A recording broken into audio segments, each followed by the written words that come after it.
días, bienvenidos y bienvenidas a Sin Fronteras.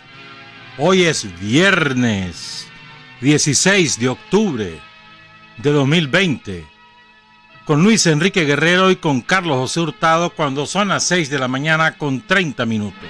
Sin Fronteras, la revista con William Griggs Vivado en la primerísima 91.7 y 105.3 FM. 6 de la mañana con 33 minutos. Yo no sabía esa decisión que había tomado la alcaldía de Managua, que me parece muy buena, de exonerar del pago por mantener estacionados, confiscados, los vehículos que la policía retiene por razones de violaciones de la ley del tránsito. Y aquí en Managua, y que los trasladan al depósito vehicular, al corralito, ahí por el estadio, el antiguo Estadio Nacional. Y la alcaldía, el Consejo Municipal resolvió que todos los que tenían esos vehículos hasta el 30 de junio quedan exonerados de multa, solo tienen que presentar el certificado a la policía de que es de ellos y lo retiran. Me parece muy bueno porque ese depósito tenía como una fácil, más de 500 motos ahí estacionadas, quién sabe hace cuánto tiempo, más de edad, y vehículos, sí que eso estaba repleto. Muy buena decisión. Así que pónganse las baterías, lo que ahí lo tienen, que están exonerados de pagar esa multa. Bien, finalmente ya ha sido aprobada la ley para controlar a los agentes extranjeros, crear un registro. Se establece quiénes deben inscribirse, todos aquellos que están al servicio de gobiernos extranjeros. Tienen que inscribirse como agentes extranjeros, tienen que presentar y ser autorizados por una dirección que va a crear el Ministerio de Gobernación, ¿verdad? Lo autorizan y después tienen que rendir cuentas periódicamente. Y se establece quiénes son esos agentes extranjeros. Es una ley muy parecida a la que tiene en vigencia Estados Unidos, por ejemplo. Que por cierto, un día de esto, Pompeo reclamaba que los think tanks, es decir, los centros ideológicos del imperialismo, que son alrededor de por lo menos 20, ¿verdad? Que son vecinos al Partido Republicano, vecinos al Partido Demócrata o a ambos, no hay mucha diferencia, que ellos deben ser transparentes en reconocer cuáles son sus fuentes de financiamiento y que cuidado, China y Rusia les están pagando. Fíjate bien, en Estados Unidos, un día de esto, ¿no? Esta semana lo leí esa declaración de Pompeo, y hay una ley que regula a los agentes extranjeros, a Telesur y las amparon, a Russia Today y las amparon, a los medios de comunicación estatales de China y los amparon. Nicaragua no los va a poner. Exoneró de inscribirse como agentes extranjeros a los corresponsales de medios internacionales, que aun y cuando son medios en general, muchos de esos medios que tienen corresponsales en Nicaragua son propiedad de los estados. El caso de Alemania, el caso de España, el caso de Francia. Pero bueno, no están incluidos, ¿verdad? Es muy importante esta ley. Esto va a terminar con ese mito de que son independientes y que no sé cuánto. No hay tales. Son financiados, que se declaren como tal y por lo tanto no pueden ser candidatos a nada. Si son agentes extranjeros, ¿cómo van a ser candidatos? ¿Cómo va a ser algunos que tienen vínculos con el narcotráfico, muy conocidos, sobre todo de Colombia? ¿Cómo harán? ¿Cómo irán a hacer? Bueno, mira, de verdad que hartan esos shows. El otro día lo hablábamos, lo de la salsa de tomate y demás. Pero es que harta porque, o sea, no es que harta, sino que da rabia cómo la maquinaria de propaganda de Estados Unidos y de Europa lo reproduce como hechos ciertos. Y no hay nada que pruebe que la señora esta haya salido herida el domingo. Ni siquiera la salsa de tomate que aparece, porque se nota que ni siquiera hay herida. Hay un dictamen del hospital de Masaya y dice no tiene nada. Y después aparecen cuidados intensivos. Y lo peor es que los negociantes estos aparecen pidiéndole reales a la gente para que les pague por lo que gastaron. En serio, ¿qué clase de negocio? O sea, es que no tienen escrúpulos, no tienen vergüenza alguna. Y el tipo que aparece con la piedra es el mismo tipo que la fue a recoger a la calle. Se va acercando donde está este grupito y aparece, le dieron y caída. ¿Y de dónde? No había nadie que tirara nada, solo habían policías enfrente. Que estaban en una, además, así, todo, una actitud displicente, solo estaban ahí. No tenían ninguna actitud agresiva ni nada, pues. Hombre, pero si este hombre, ¿verdad? El esposo de esta señora fue capaz de quemar su propio estudio de televisión para de ahí cobrar el seguro y fundar su canal de televisión, es capaz de todo. Así me lo decía un amigo un día de esto. Y es verdad. Algún día les voy a contar toda esa historia. Lo que quemó, él tenía un noticierito. Entonces había comprado unas cuantas camaritas y no sé qué, y tenía una oficina ahí aquí en Bolonia. En un centro comercial, una plaza comercial, mejor dicho. Y solo eso se quemó, solo ahí. Y como 3 meses antes había comprado un seguro contra incendio y lo cobró. Y ahí sacó su canal.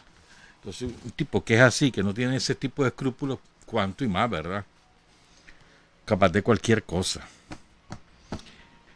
Ayer el presidente del Banco Central, Ovidio Reyes, ofreció un balance de la situación económica de los primeros 9 meses de este año y explicó que a partir más o menos de julio, más en agosto, empiezan unas señales primero de freno del deterioro económico debido a la epidemia del COVID-19 y luego de un inicio de recuperación. Todavía no podemos decir que estamos en fase plena de recuperación, todavía no señala eso el índice económico, pero vamos en ese sendero.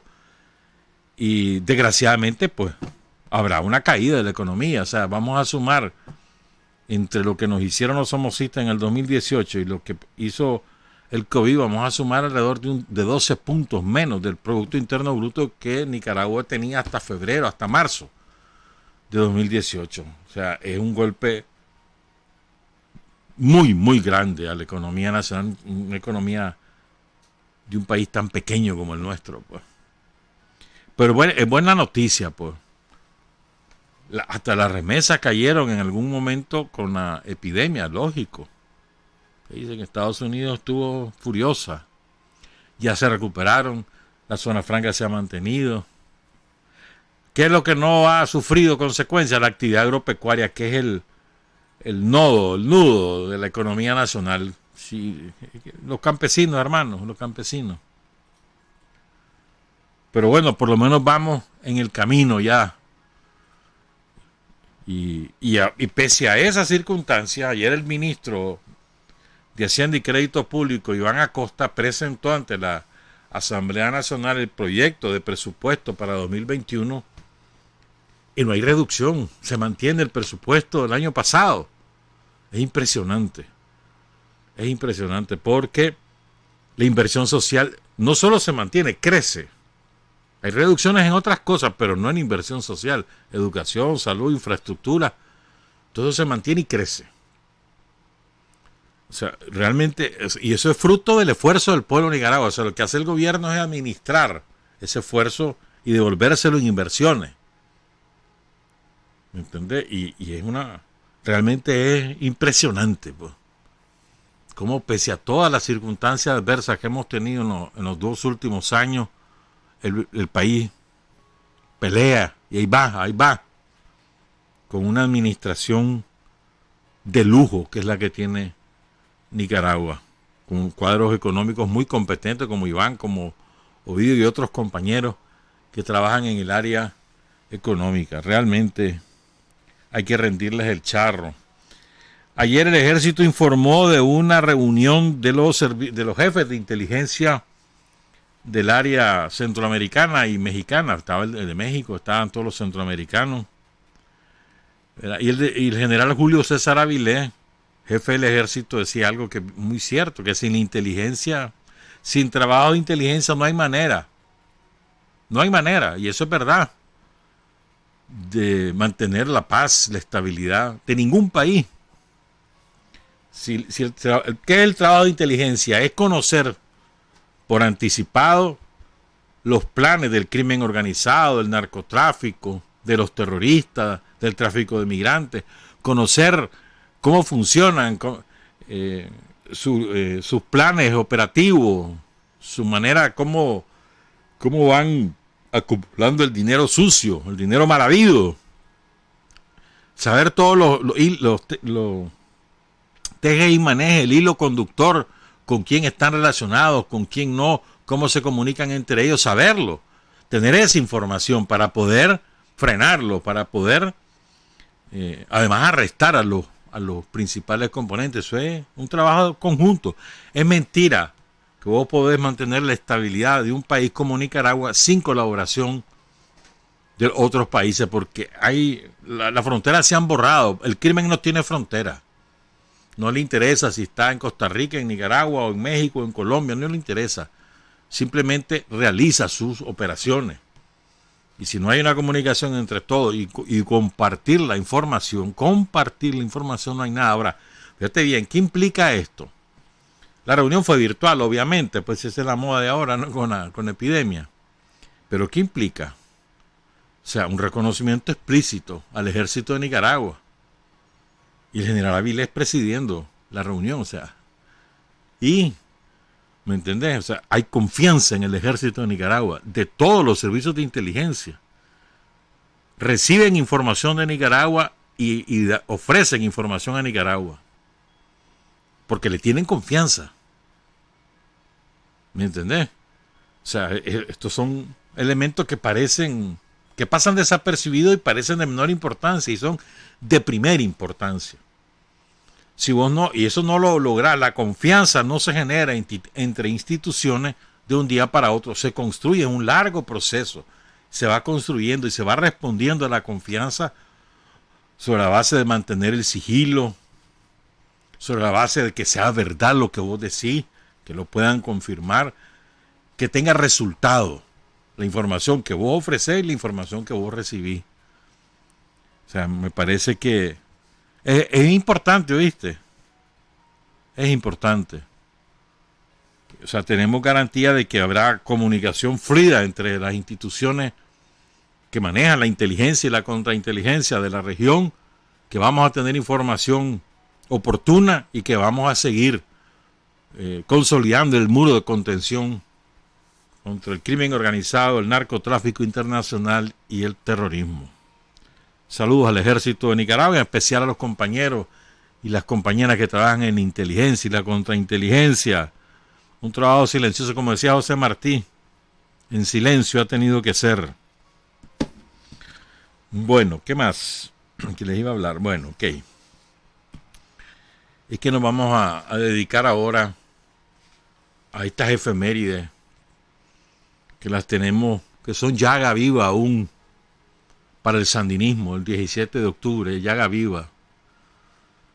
Por lo ocurrido, pues, por la calidad de los cuadros que cayeron en combate en Masaya, en Tipitapa, aquí en Managua, calidad de cuadros.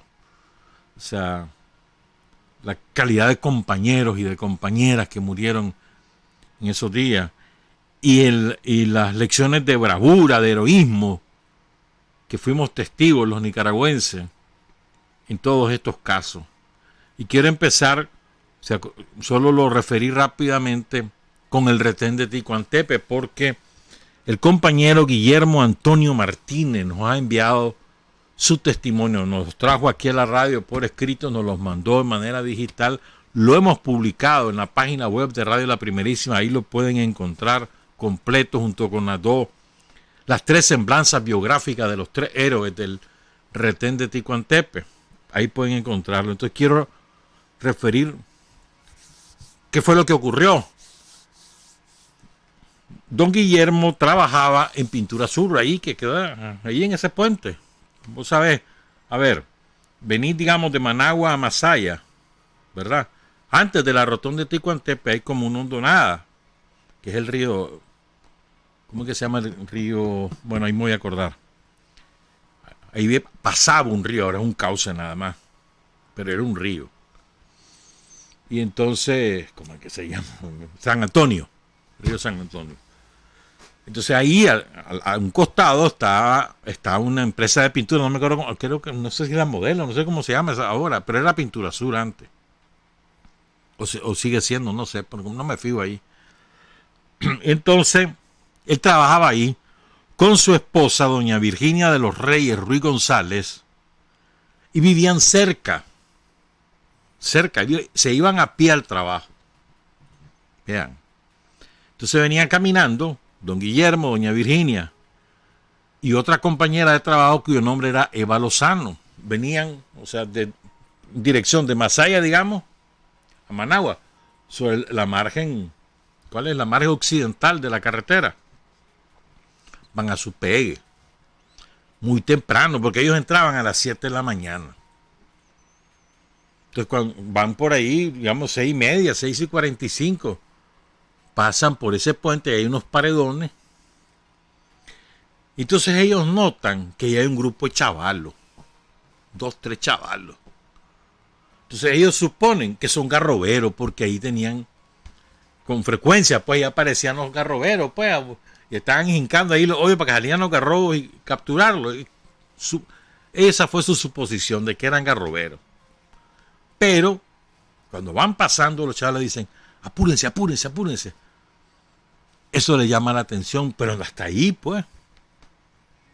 Entonces ya apuran el paso, ingresan a la empresa, marcan su tarjeta, y cuando están encendiendo las máquinas, después de las 7 de la mañana, la máquina con la que se fabrica la pintura, empieza el tiroteo.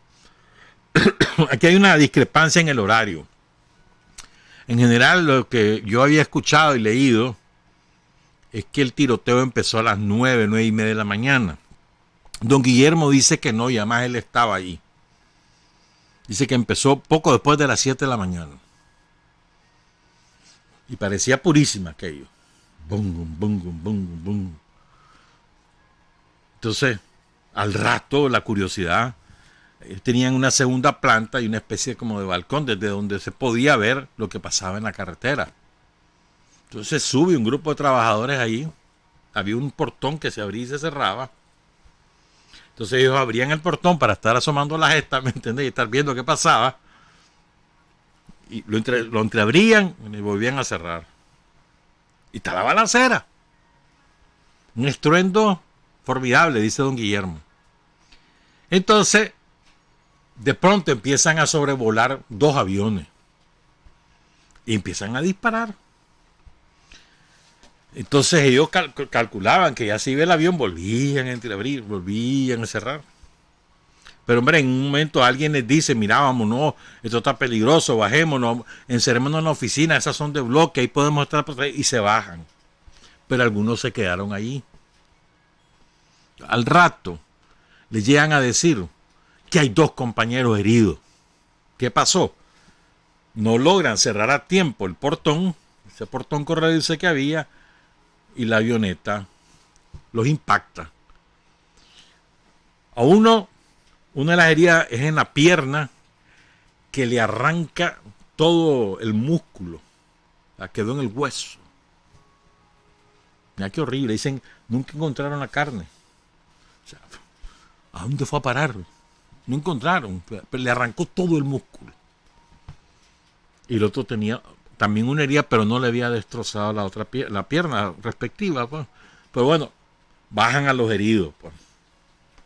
Y sigue el bombardeo de los aviones, los 2 aviones, y el estruendo. Se oía también estruendos muy potentes de una tanqueta.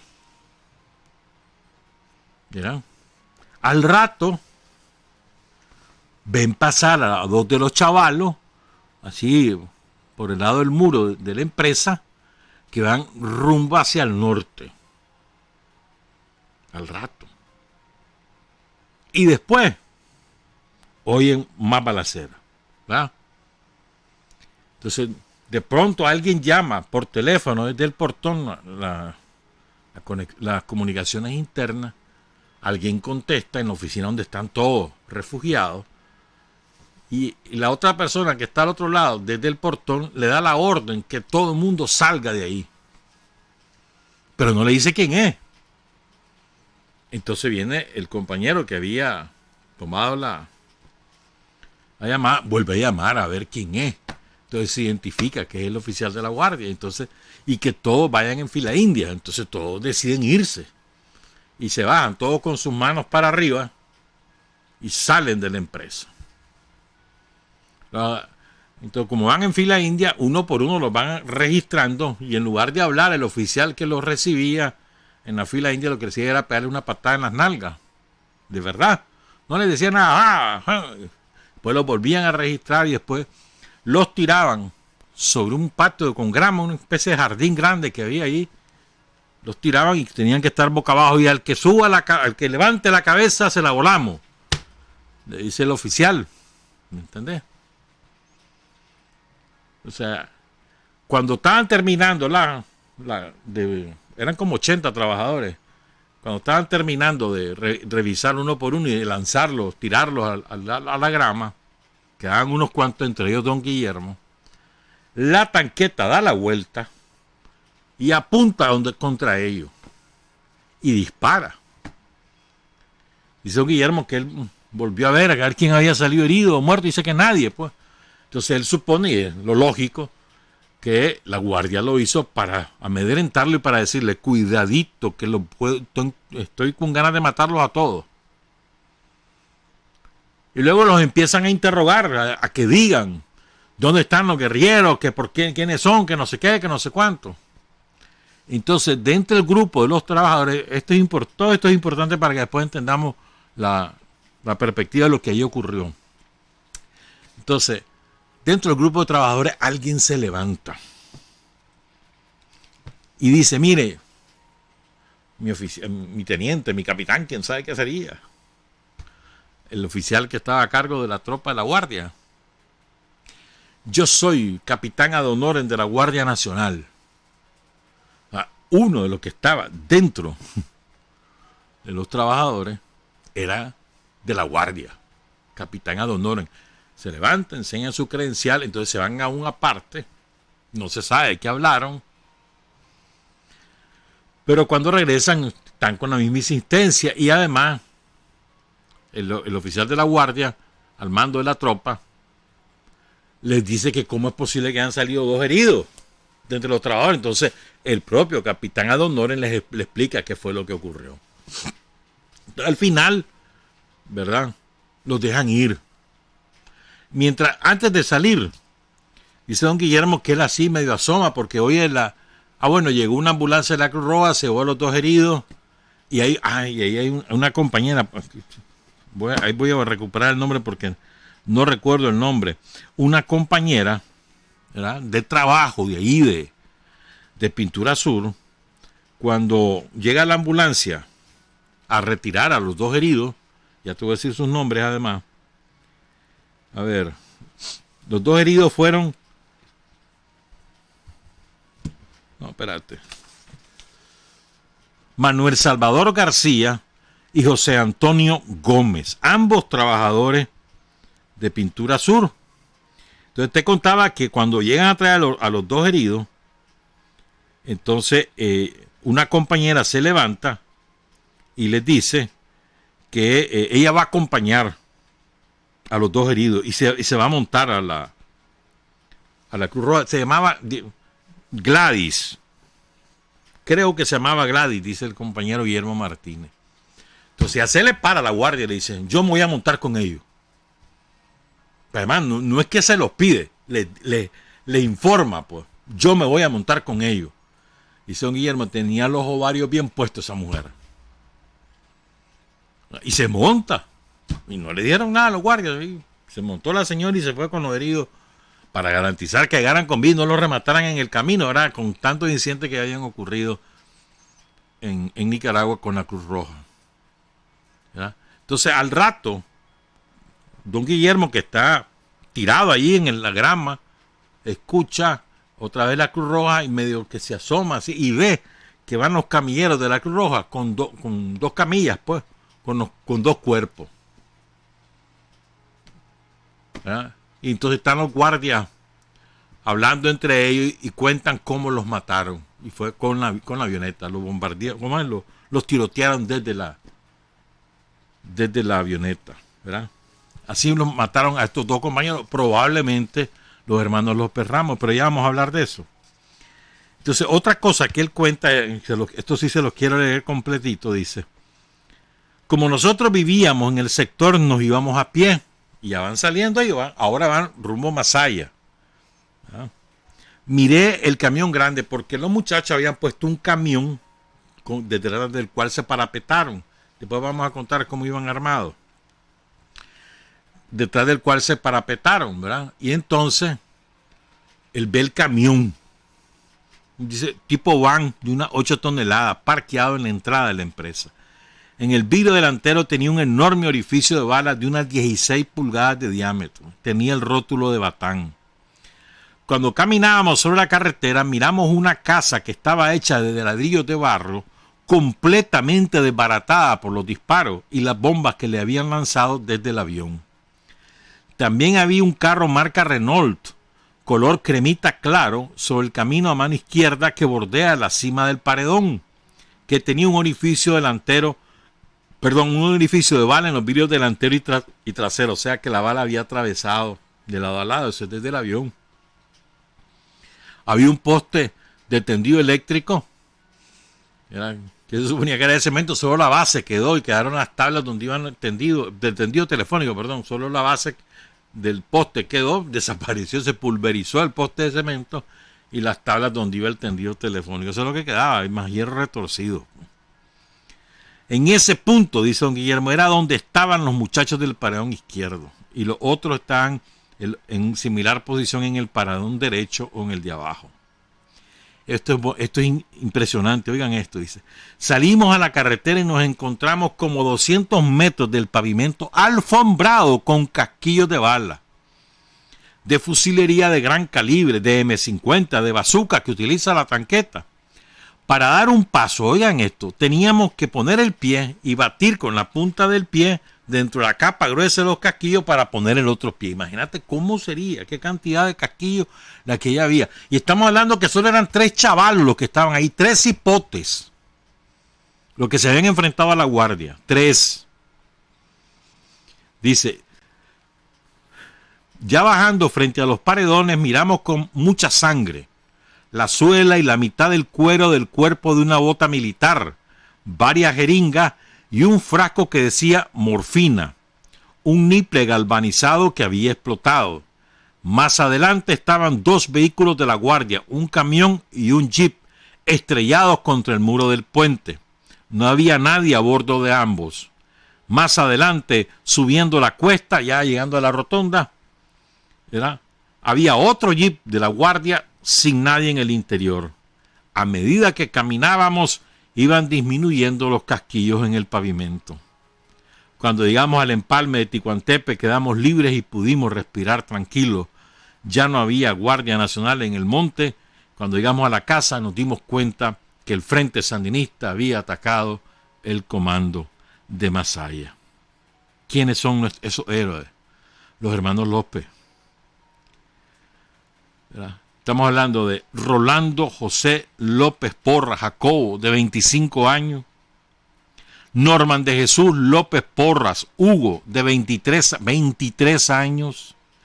Y Manuel Sánchez García Ángelo Cleto, de 26 años. Esos son los 3 héroes del retén de Ticuantepe, ¿verdad? También resultaron heridos allí, en esa ocasión. Resultaron presos en esa ocasión 2 compañeros, un borrachito de la zona que le decían José Culebra, que llegó a asomarse porque pensaba que era purísima, entonces lo agarraron preso. Y un muchacho de la empresa de apellido Naranjo, que en ese momento iba llegando a la empresa, lo echaron preso. O sea, iba a llegar tarde a trabajar y lo echaron preso. ¿Ah? Ahora veamos cómo fue la cosa. Pues. ¿Verdad? Esto no fue fortuito, como la mayor parte de nosotros ya sabemos. Ellos estaban armados de una ametralladora calibre 30, un fusil Garand y una M3. La guardia reportó 9 bajas, pero realmente fueron alrededor de 20 entre muertos y heridos. Pero lo más importante, ¿por qué se puso ese retén? Porque en la estrategia que habían organizado para tomar el cuartel de Masaya, la dirección del frente había decidido poner dos retenes para impedir que llegaran refuerzos desde Managua a Masaya. Entonces, un retén lo iban a poner en el empalme de Ticuantepe, antes del empalme, en esa hondonada, porque eso era una posición privilegiada para una emboscada, como efectivamente ocurrió. Sin aviación, la guardia hubiera quedado empantanada. Y el otro retén lo iban a poner en los altos de Masaya. Sin Fronteras, la revista, con William Griggs Vivado, en la primerísima 91.7 y 105.3 FM. ¿Cuántos minutos perdimos? Como que solo, ¿sabes? 3 minutos por lo menos. Se fue la energía eléctrica, fue un bajón de luz, regresó inmediatamente, pero eso interrumpió la transmisión por Facebook Live, interrumpió la grabación de YouTube, interrumpió la grabación, apagó las computadoras. Un relajo se hace aquí, hermano. Cuando ese es el problema cuando ya está informatizado, ¿me entendés? Pagas consecuencias, es eficiente para unas cosas, pero para otras no tanto. Entonces le ofrecemos disculpas, no es nuestra responsabilidad. Se le ocurrió a Disnorte o a Disur, no sé a quién le toca aquí, interrumpir la energía eléctrica, o no sé si fue Enatrel, ¿verdad? O la lluvia, qué sé yo, hermano. Pero se fue la luz, eso es lo que pasa. Y entonces estábamos hablando de los hermanos López Ramos. ¿Verdad? Entonces la misión que ellos tenían era impedir que la Guardia Nacional tuviera éxito en el suministro de refuerzo a su agrupación en el cuartel de Masaya, impedirlo ahí, o por lo menos demorarlo, para que si los compañeros tenían éxito en la toma del cuartel, se hicieran fuertes y tuvieran mejores posibilidades de resistir la contraofensiva de la Guardia. Y otro retén debía estar en los altos de Masaya, pero el de los altos no se hizo. Según explicaron los compañeros que les habían asignado esa misión, no lo pudieron poner porque cuando ellos llegan al punto ya estaba la guardia desplegada. Esa es la explicación que ofrecieron los compañeros. Entonces, ¿por qué escogen a los hermanos López? Eso no fue de gratis. No crean que eran cualquier tipo de compañero. El de mayor experiencia política, el que era un cuadro ya formado por el Frente Sandinista, era Norman. El más chaval de los tres. Él era el cuadro. Y era parte de la dirección del frente en Masaya. Mira, aquel hace nivel. Era parte de la dirección. Un chavalo nacido en Andasmo, en Pío XII. Estudió en Mazatepe, en el Instituto de Mazatepe. Ahí organizó la huelga para frenar las torturas y liberar a los prisioneros políticos en el 69-70. Estaba Ricardo Morales preso, entre otros compañeros. En aquel momento que se exigía la libertad, ya estaba preso Daniel, ya estaba preso José Benito, ya estaba preso Jacinto, ya estaba preso Lenín, Leopoldo Rivas, estaban presos un montón de compañeros. Y entonces organiza la huelga y lo echan preso. Lo echan preso al chavalo como 15, 16 años. Y además lo expulsan, lo echan preso ahí. Lo dicen, mira, si te vuelves a meter, te vamos a cachimbiar, no sé qué, no sé cuánto, y después lo sueltan. Pero la directora del instituto lo corre del colegio y lo expulsa. Y además, manda una carta a todos los institutos de Masaya para que nadie lo matricule. Entonces el chaval tuvo que emigrar a Managua. Aquí en Managua terminó sus estudios, se metió a la universidad a estudiar ingeniería civil, ahí se integra con el FER y después se dedica a tiempo completo al frente. Un chavalo, o sea, formado por el frente, con experiencia. Hay un incidente famoso de Norman. Él iba con una misión, llevaba documentación importante de Managua hacia Jinotepe. Y la guardia tenía un retén en Cuatro Esquinas. Ahí lo bajan, lo detienen, entonces él agarra la documentación y se la comió. La masticó, se la comió para impedir que la guardia conociera la información de las casas de seguridad, por ejemplo, o de los planes que él no sabía lo que va a la correspondencia, obviamente. Cuando vos eras correo, cuando te daban una misión, llévame esta información, vos sabías que no tenías que leerla. Y eso era riguroso. Entre menos supieras, mejor. Ahora es al revés, todo el mundo anda detrás del cuecho a ver qué averigua. No, antes no era al revés. Y eso yo lo tengo como norma. Entre menos sepas, mejor. ¿No? Entonces se la come, lo cachimbearon y todo lo demás, después lo soltaron. ¿Ya? Entonces este muchacho después organizó buzones de armas en la zona de Mazatepe, en la zona de Nandamo, en la propia finca de sus padres. Ya le vamos a hablar de sus padres. Es importante, todo esto que estoy contando es importante, hermano, sobre estos dos hipotes. Y entonces él organiza a muchachos de Mazatepe, de Nandamo, de Niquinomo, incluyendo a su hermano mayor. El cipote recluta al mayor. Mira qué interesante.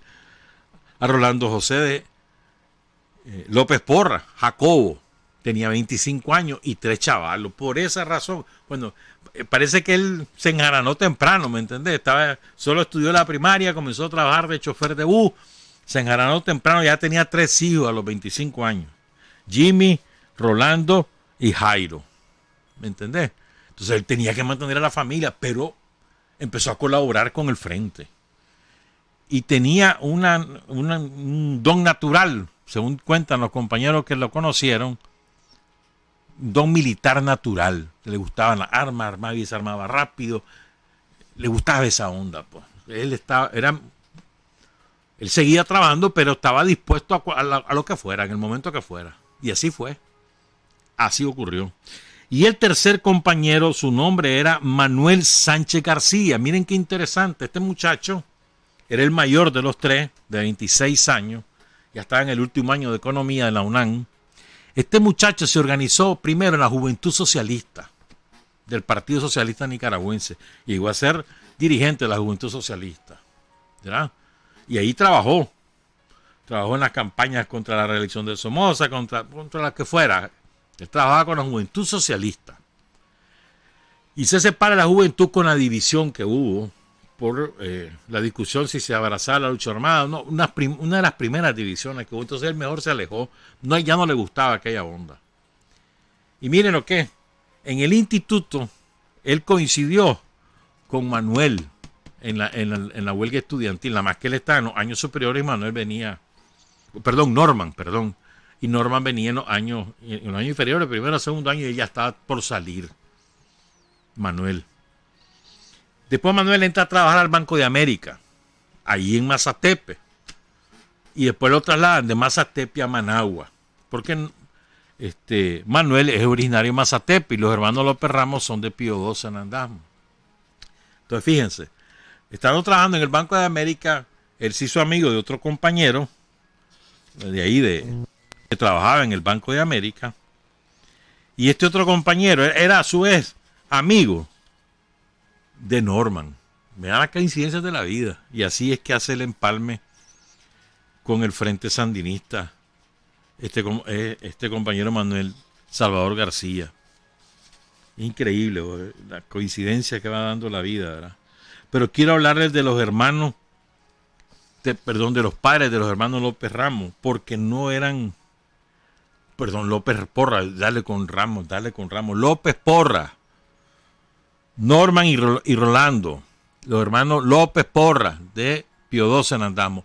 Entonces sus papás no eran digamos, ciudadanos comunes y corrientes, tenían una trayectoria antisomocista de relevancia. Por ejemplo, don Gustavo López Gaitán, que era un finquero, una finca chiquita ahí en la zona, y su mamá, doña Esperanza Porra Barquero, que era ama de casa, pues criaba a los chavalos. Su padre sufre prisión en 3 ocasiones. La primera en 1955, acusado ya cuando tenía 3 años, el mayor de sus hijos, ¿no? Rolando. Porque Rolando nació en el 52. En el 55 le echan preso a él, acusado de repartir papeletas en contra del régimen de Somoza. La segunda lo sacan de su casa la madrugada del 22 de septiembre. Adivinen por qué, por la ejecución el ajusticiamiento de Somoza García. Y lo acusan de estar involucrado. ¿Ya? Y la última vez lo echan preso el 11 de noviembre de 1960 por los ataques de Chamorro Rapachol y Gertilevite andaba ahí contra los cuarteles de Diriamba y de Jinotepe. También lo echan preso, también lo acusan de lo mismo, de ser cómplice. No le probaron nada, lo sacaron en libertad. O sea, hay un antecedente. Y a doña Esperanza le echan presa en el 67 y la acusan de hacer circular tarjetas electorales que comprobaban el fraude de Somoza en aquellas elecciones de febrero del 67. A doña Esperanza la obligaron a caminar de Pío 12 a Masaya. Son como ¿cuántos kilómetros? Como unos 18 kilómetros, 15, 18 kilómetros más o menos. Caminandito se la llevaron. O sea, tenía una historia. En ese hogar había 2 ejemplos antisomocistas y de consecuencia. Y sobre esa base es que son criados los muchachos. Entonces tenían de dónde salir. Tenían de dónde salir. Son héroes esos muchachos. Vos te imaginas contra lo que se enfrentaron. 200 guardias, tanquetas, fusiles de todo tipo, 2 avionetas. Y esos 3 chavalos resistieron. No se sabe cuánto tiempo, porque según el testimonio de Guillermo fueron unas 3 horas, unas 2 horas. Según el testimonio de otros compañeros fueron 4. La verdad es que don Guillermo estuvo allí. Entonces yo me voy a atener a ese testimonio. Pero resistieron 1 hora y media, 2 horas. 3 hipotes frente a esa andanada y retienen a la guardia. Tienen éxito en su misión. Lo que pasa es que la guardia tenía abierto la ruta por la vía Tipitapa. Es importante recordar estos ejemplos heroicos. Qué barbaridad, mano. Uno se pone a pensar en eso y dice, qué barbaridad, cuánta gente hay, son héroes y que están ahí, no perdidos, pues, pero que no forman parte del historial de todos los héroes a los cuales estamos acostumbrados a mencionar, los hermanos López Porras, que son muy recordados en la zona de Nandasmo. Ahí no los han olvidado. Y todos los años lo recuerdan. Su mamá murió hace como 3 años. Los 3 dejaron hijos. Manuel dejó una hija, Claudia María. Rolando José dejó 3 hijos, Jimmy, Rolando López Vivas y Jairo López Vivas. Y Norman de Jesús dejó un hijo, Norman José López Gaitán. Todos ellos tienen descendencia. En Masaya cayeron, llegamos a hablar después de Pedro Ausi, además son las 7:18. En Masaya cayeron Israel Levite, Juan Carlos Herrera, La Foquita, José Francisco Castellón Peinado, Maximiliano Somarriba Taleno, ¿verdad? Esos son los 4 caídos en la ciudad de Masaya y los 3 compañeros que ya relaté de la escuadra del retén de Ticuantepe. Cuando regresemos hablamos de lo ocurrido en Managua y de otras cosas si nos da tiempo, porque tenemos que irnos temprano y son las 7:19. Hay hombres que luchan un día y son buenos. Hay hombres que luchan un año y son mejores. Pero hay hombres que luchan toda la vida. Esos son los imprescindibles. Son las 7:23 a.m. Una de las consecuencias de la división del frente era la falta de comunicación entre las distintas tendencias, como lo explicábamos el otro día. Y como un problema de comunicación, las otras tendencias no sabían de los planes de la tendencia tercerista de atacar Masaya. Ya había ocurrido el ataque de San Fabián, ya había ocurrido el ataque de San Carlos. Entonces, una de las consecuencias más funestas era esa. Camilo era el enlace entre todos, y era el enlace no porque lo hubiera alguien asignado, sino de él, de mutuo propio. Él procuraba mantener la comunicación entre las tres tendencias, pero se interrumpió la comunicación. Por eso es que Camilo no se entera lo de San Fabián, sino hasta después. Y entonces, al interrumpirse la comunicación, también se interrumpe con las otras tendencias. Y en el caso de Pedro Arauz, la Guardia parece que tenía infiltrada alguna de las células del frente y había detectado a Pedro. Lo andaba siguiendo. Y habían detectado también una casa de seguridad del frente en Residencial Las Mercedes, donde estaba Carlos Arroyo, Roger Langrán, Margín. Entonces, a Pedro lo andan siguiendo y Pedro sale de los altos rumbo a Managua, probablemente al escuchar la balacera, pero lo van siguiendo. Entonces a Pedro, como ya saben quién es y lo van siguiendo, le tienen montado un tranque, un retén en Tipitapa, porque lo van buscando a él, lo quieren echar preso a él, lo tienen además fichado, saben quién es. Entonces cuando ya llega, se topa con el tranque, él lleva un arma, una pistola, y cuando lo van a sacar él se baja porque era obvio que lo llegaban a apresar, él se baja con pistola en mano, dispara contra el oficial, se arma una balacera entre ellos, y uno de los guarditas le dice, lo tengo en la mira, disparo. Y él lo mata a él o me mata a él. Entonces, pum, y lo mataron. Y después van a la casa de los Altos, que era una casa donde vivía Nubia Salvadora Aguilar Rodríguez, por supuesto la echan presa. Y ahí encuentran joya. Una verdadera joya. Encuentran el archivo del Frente Sandinista. Un archivo pormenorizado, un libro de cuentas, porque Pedro llevaba registradas los ingresos de la organización y los gastos. Mira qué clase de escrúpulo el de Pedro Arauz. Y además encuentran casi 100.000 córdobas de la época, fruto de algunas recuperaciones que se habían hecho, que era con las cuales se financiaba la lucha contra Somoza. O sea, pero lo más importante ahí es el archivo que se llevaron. Historia completa del frente, documentos, entrevistas, comunicados, todo, y además estaba ya microfilmado, que era la tecnología de la época, pues, o sea, se hacían diapositivas chiquititas que después se podían proyectar, ya estaba todo supuestamente protegido, todo eso se lo llevó la Guardia. ¿Ya?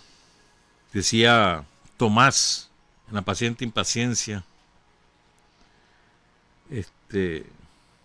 promotor incansable de las estructuras y métodos clandestinos del trabajo para proteger y la actividad política y militar del Frente Sandinista, martillando sobre la necesidad de vincularse a las masas y participar en sus luchas, exigente consigo mismo y con los demás, firme con una terca confianza en el pueblo y su victoria. Fue parte fundamental para el fortalecimiento y consolidación del Frente, y es así. Él estaba asignado al trabajo de León, cuando Ronco Turcio era el primer responsable en Nicaragua y Ricardo era el segundo una vez que sale de la cárcel en el 71. Carlos Fonseca está en Cuba y Tomás entraba y salía de la cárcel y de la montaña. El que estaba de primer responsable, Oscar Turcio, cae Oscar Turcio y nombran a Pedro Arauz. Pero Pedro Arauz es fundamental en el tejido de la organización popular en los barrios, sobre todo en León, a partir no solamente de Subtiao, San Felipe, Guadalupe y demás, y luego extienden esa experiencia al resto del país, y también una parte fundamental de la creación del movimiento cristiano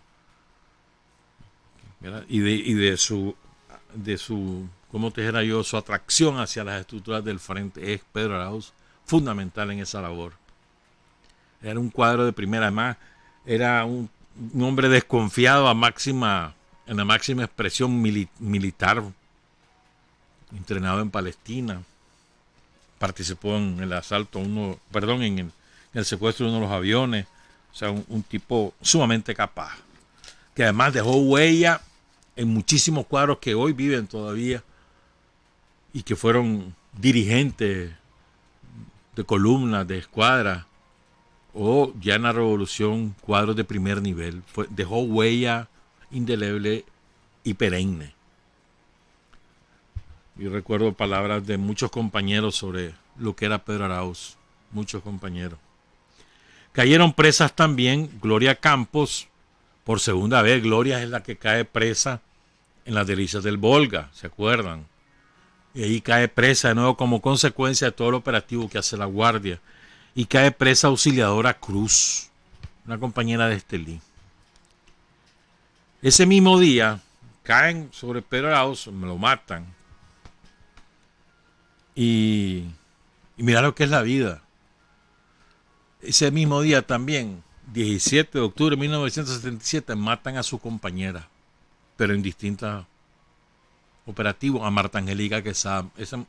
A Marta Angélica muere combatiendo junto a la Genoveva Rodríguez aquí por la radio, de donde fue el Cine Cabrera, 2:30 al sur. Era una casa de 2 pisos, ahí está todavía. Ahí caen combatiendo. Detectaron la casa que había sido alquilada por, si mal no recuerdo, por Pedro Rivas, Guatemala. Y cuando llegan solo están ellas dos. Y las dos mueren combatiendo hasta que se les agotan las municiones. Estamos hablando de que se enfrentaron a una tenderada de guardias que los rodearon, que hicieron chanchadas y pasaron horas disparando y solo eran 2 muchachas. Hasta que llegó, la guardia entró, la gente creía que habían logrado salir porque había predios montosos cerca, pero no. Y encontraron los 2 cuerpos acribillados a balazos. Marta Angélica Quesada y Genoveva Rodríguez. Y ese mismo día también caen otros compañeros, 2 compañeros más. Carlos Arroyo era un cuadrazo del Frente Sandinista, surgido del movimiento estudiantil, venía de Matagalpa, pero cuadrazo, de una capacidad organizativa, de un don de gente salvaje. Carlos Arroyo, nacido en Matagalpa, de una familia de mucho prestigio en Guatemala, perdón, en Matagalpa, doña Norma y el doctor Carlos Arroyo, que era un abogado de muy conocido en aquella época. Entonces Carlos Arroyo estaba en las Mercedes, en la casa, sale de esa casa después con Roger Langrán, que era conductor de militantes clandestinos para trasladarlo de una casa a otra. Langrán era hijo de un hombre de Reales, de nacionalidad francesa, de León. Y entonces, bueno, ya lo contamos el año pasado, el testimonio de Vivian Torres, ¿no? Como vienen, los detectan y se dan cuenta que los vienen siguiendo, comienzan a huir, se meten al barrio San Luis, ahí, después entran ahí por el catastro, ahí después el helicóptero que les dispara. Primero cae Roger Langrán, es el primero que muere, y después Carlos Arroyo, que lo desbaratan desde el helicóptero, le desbarataron el rostro, además después llegaron los guardias y lo pisotearon y le volvieron a rematar y darle. Lo desbarataron al pobre compañero. Ya muerto el hombre, pues, y le seguían disparando.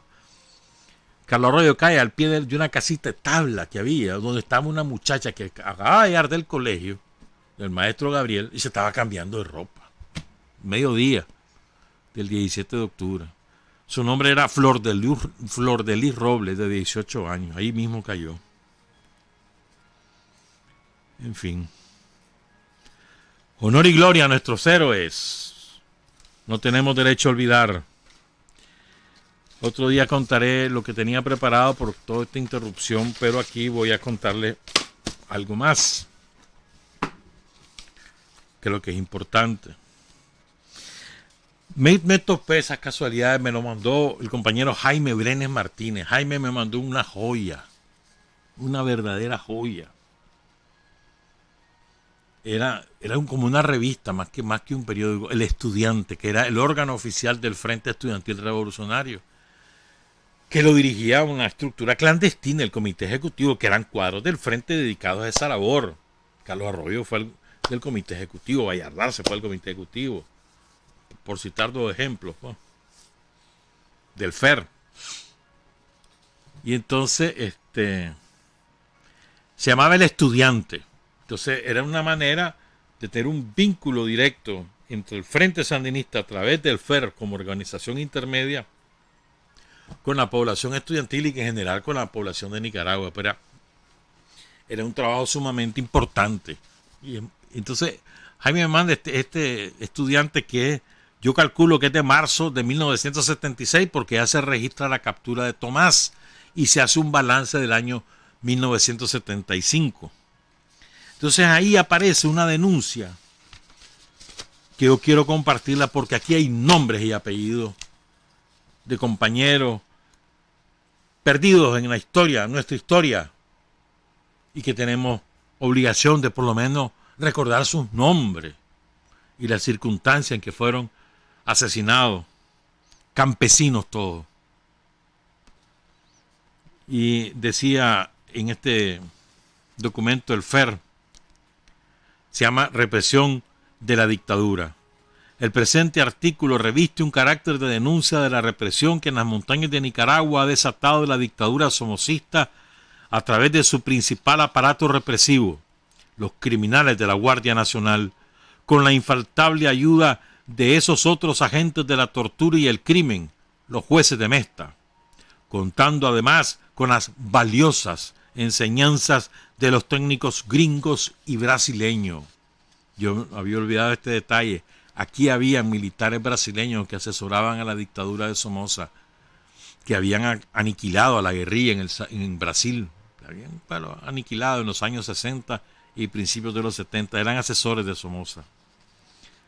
La represión en las montañas ha adquirido un carácter indiscriminado. Y en los campesinos, hombres, mujeres, niños, ancianos, se practican torturas con tanta hazaña y crueldad que sólo pueden ser concebidas en mentes enfermizas, que es propiedad indiscutible de las asesinas patrullas de la Guardia Nacional. Las persecuciones, los encarcelamientos en los campos de concentración, las torturas, las quemas de rancho, las violaciones a mujeres y niñas, el asesinato es la práctica cotidiana que la Guardia Nacional y los jueces de Mesta ejercen sobre el campesinado. De ahí que sin temor a equivocación se asevere que en las montañas de Nicaragua impera el terror fascista desatado por los sustentores del poder de la dictadura somocista, la Guardia Nacional. A continuación, presentamos una información incompleta que da testimonio de lo que hemos dicho. Zona de Cuscahuás, entre el Rancho Grande, ahí, la zona de montañas de Rancho Grande. Entre 1974 y 1975 fueron asesinados Matías Granados, Felipe Aguilar y su hijo Luciano, Ángel Martínez, Juan López Mercado, Julio Pineda, Cristino Campos Zelaya, Expectación Guillén, Ramona Guillén, Eustaquia Hernández, de 70 años, Clementina Hernández, quien antes de ser asesinada fue violada. En esta misma zona, las familias han abandonado sus casas y tierras a causa del terror fascista desatado por la Guardia Nacional. En la mayoría de los casos, aparte de abandonar sus tierras, las casas han sido quemadas por la patrulla de la Guardia Nacional. Ellos son Gerardo Aguilar Sánchez, Felipe Aguilar Sánchez, Pío Laguna, Isabel Martínez López, Cleto Granados Guillén, Tomás Calero, Pío Guillén, Benigna Campos, Crescencia Granados, Juan Castillo, Pablo López, Félix Iaén, Benito Ochoa, Pedro Ortiz, Felicito Ortiz, perdón, Julio Pineda, Tomás III y Juan Carazo. Y luego hay otra lista de compañeros a cuya casa fue incendiada, quemada, destruida por la Guardia Nacional. Máximo Martínez, Luis Granados Guillén, Juan Martínez Sánchez, Gregorio Porras, Faustino Pérez, Alberto Granados Guillén, Cleto Granados Guillén, Isaías Mendoza, Modesto Mendoza, Leonor López, Lucio López Mercado, Rosalina Rivera, Guadalupe Ramos, Santiago Espino, Célido Lara Martínez, Francisco Salgado, Gumercindo Calero, Lázaro Urbina, Pedro Guillén, Expectación Guillén, Sotero Arauz, Fernando Urbina, Aurelia Arancibia y Tomás Aguilar. A la familia de todos estos compañeros le quemaron sus ranchos, le quemaron sus propiedades. Capturados sin que se conozca su paradero y posiblemente asesinados por la Guardia Nacional.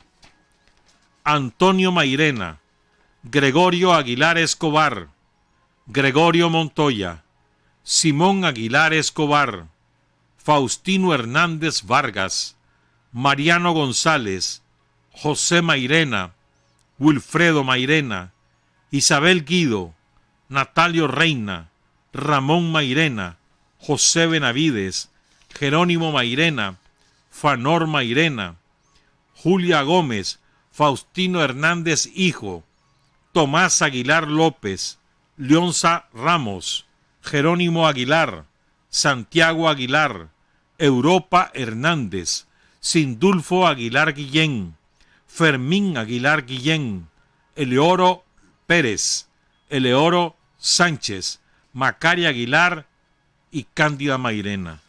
Todo esto, lo que he leído hasta ahora, es de la zona de Cuscahuas, nada más Cuscahuas. Se queda al suroriente de Rancho Grande, en las montañas. Por ahí queda también Vilampilla, para el lado de Paigua. Asesinados en Vilampí: Félix López, su mandador y otro cuyo nombre se desconoce. Zona de Guapotal: torturados y desaparecidos: Evaristo Castro, Fidel Martínez, Gavino García, Francisco Martínez, Pedro García, Gregorio García, Ángela García, que estaba embarazada, Marcos Mendoza, Abraham Muñoz y su esposa Venancia, capturados y desaparecidos. Faustino Díaz, torturado y desaparecido. En Azbayas, esto es al otro lado, hacia el norte. Argentina Meneses, prisionera, junto con ella están presos sus hijos y yerno Juan Chavarría y sus hijos y la familia López. Otros capturados y desaparecidos: Nemesio Aguilar, Simeón Martínez en La Lana. Pedro Aguilar Hernández fue torturado brutalmente, colgado de los dedos pulgares hasta el desmayo. Le punzaron los ojos, le atravesaron el pene con una aguja hipodérmica. Su mujer fue apresada huyendo en Rancho Grande. Pedro se fugó en una ocasión terriblemente maltratado y fue asesinado. Los hechos señalados son una muestra contundente de la sangrienta represión, de la situación de terror que impera en las montañas de nuestro país, que es algo que no lo tenemos adecuadamente registrado. Todo lo que ocurrió en la montaña. Por esa razón es lo que contaba Francisco Rivera el Zorro, que lo leíamos el día miércoles. Por esa razón es que la base guerrillera es reducida a la mínima expresión Y la columna tiene que refugiarse, la columna Pablo Úbeda, la brigada, tiene que refugiarse en lo último de la montaña más espesa, porque le han cortado toda su red de abastecimiento, su base de apoyo, los campesinos que colaboraban, y ya no tienen la ruta de abastecimiento desde la ciudad hasta la montaña. Eso lo interrumpe la Guardia. A punta de eso, de asesinar a los campesinos, de obligarlos a salir de sus tierras y asentarlos en pueblos que eran bases militares, como Río Blanco y Guaslala, desde donde se operaba. O sea, ahí habían grandes contingentes de la Guardia y cárceles de la Guardia. Entonces destruyen toda esa red, matan a muchos compañeros en combates esporádicos, y todos los compañeros se tienen que reclutar en la montaña. Y en esa situación estaba cuando cae Carlos Fonseca. El frente estaba totalmente a la defensiva, ¿verdad? Prácticamente aniquilado en la montaña, con 20, 25 compañeros a lo sumo, algunos perdidos, otros que los echan presos, sin armas, sin municiones, sin medicina. Esto es importante, lo de la medicina es sumamente importante en una guerrilla, es clave, porque si sos herido, ¿qué pasa? ¿Quién te cura? ¿Cómo te curan? O si te da la lepramontaña o te da una malaria, ¿quién te cura? Muy, muy importante. Sin nada de eso, nada tenía. Entonces, por eso es tan importante lo que ocurre en San Fabián. Por eso es tan importante. Y esto hay que contarlo bien, pues. Todo la represión, cómo fueron aniquilando la red. Y los compañeros, que de otra les quedaba más que encerrarse en la montaña, porque no tenían nada con qué pelearla. Entonces, por eso es importante lo que ocurre, que entrenan a un grupo selecto de compañeros y empieza San Fabián y después dispersan a todos esos compañeros. En San Fabián, que eso lo dirige Daniel con Víctor Tirado.